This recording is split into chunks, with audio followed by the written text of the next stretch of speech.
Hi and welcome to this time-lapse tutorial of how to draw a yellow Labrador in soft pastels. So this is a sped up version of a full-time tutorial which is over on my Patreon channel, so I will just talk you through at speed what I'm doing. So I've come in and I've started to map in the area below that left eye, their right eye, but your left eye as you look at it. So I'm using the Unison soft pastels and I'm just mapping in the different areas that I can see of the face. So I'm creating that bone structure, creating the light and the dark tones. And then once I've got that basic shape, basic color in there, as you can see, I'm going in with the pastel pencils.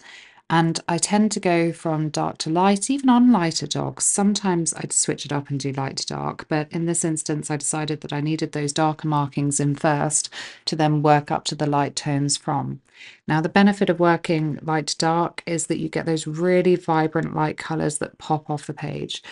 Dark to light, sometimes you can lose some of that vibrancy. It's not quite so in your face bright and vibrant, but you do get those lovely deep shadow colors.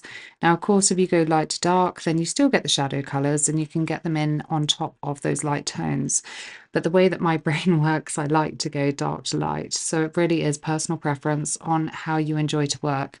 I like to be able to see the colors and the markings in front of me. So what I'm doing with those darker pencils is I'm creating the shape of this dog's face. I'm creating the direction of fur, and I'm giving myself something to go off of to be able to put in the rest of my markings. Now you can see I made the lines on her face quite prominent. I did dull that down later on, but according to the photo that I was using, she has a really sort of prominent sort of mark in her cheek there, like a really strong sort of jawbone. So that's why I put that in so prominently. It looks like quite a big vein going through her face, but I did tone that down later on. It's difficult when you do pet portraits from photos when you're not seeing the dog in front of you because you're going off of what you can see in that photograph. And unless you're told it's not exactly like this, it's a bit more like this, then you go off of what you can see. And I used several photos for this portrait.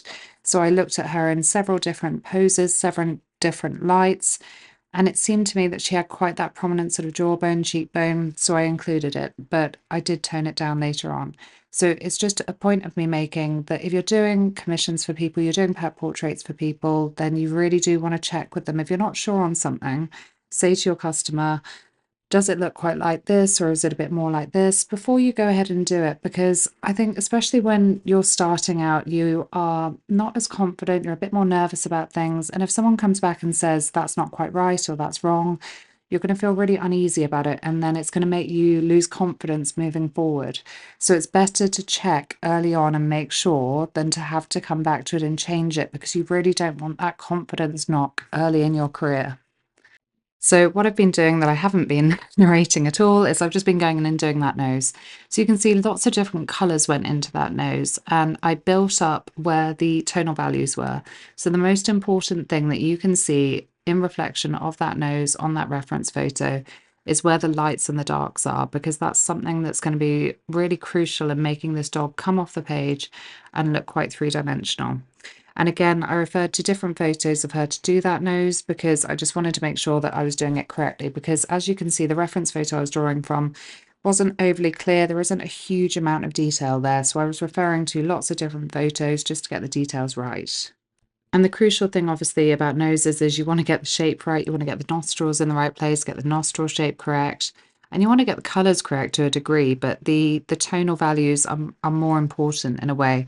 Those colours do need to be correct, but if you don't have the lights and the darks correct, if you don't have them in the right place, then it's going to look flat and not realistic. So that's something that you do really need to focus on, is getting those lights and those darks in the correct place. So as you can see, I'm just going in and I'm starting to do sort of the other side of the snout, going down to that sort of cheekbone on the other side. And I'm using duller colours. I'm using more browns. I'm using more of those sort of browny gold tones because there's not as much light getting to that section of the photo. So I want to, again, it's about lights and darks, about tonal values. I want to create that shadow so that I'm creating that natural light on the photo. One thing that you really want to pay attention to is where your light source is coming from. And if you're using lots of different photos to reference, you want to make sure that your light source is consistent and it's still coming from, that one direction. So I really hope this has been helpful. I hope it's given you some insight into the real-time tutorial and some tips on how I draw dogs. If you'd like to draw along in real time, then please do check out my Patreon channel. And if you enjoyed this, please do hit like and subscribe. It really does help my channel. Thank you so much, guys. See you next week for the next time lapse. Take care. Bye.